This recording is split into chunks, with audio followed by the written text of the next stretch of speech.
Welcome back to our Business Builder series. I'm Lisa Ward, the founder and CEO of Plumb Financial. Did you know that the bonus depreciation schedule is back permanently? So we can depreciate 100% of qualifying assets this year. So if you bought something in this year, back in January, after January 19th, we can write the whole thing off. Now, obviously, call your accountant, call your CPA, let's confirm. But now is a great time to look at the rest of the year. What are we potentially paying in September? What are we potentially paying in January for tax payments? And is there something that could be replaced? Is there a new vehicle?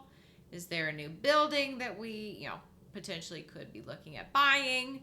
Let's start that planning now, so that we can depreciate that asset completely, write that off, reduce our taxable income, and then reinvest that savings into the business. Or give your employees a fantastic bonus at the end of the year.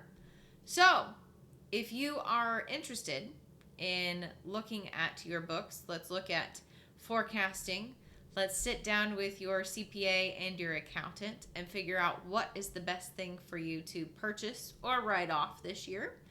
Schedule your blueprint call now, and we'll talk to you soon.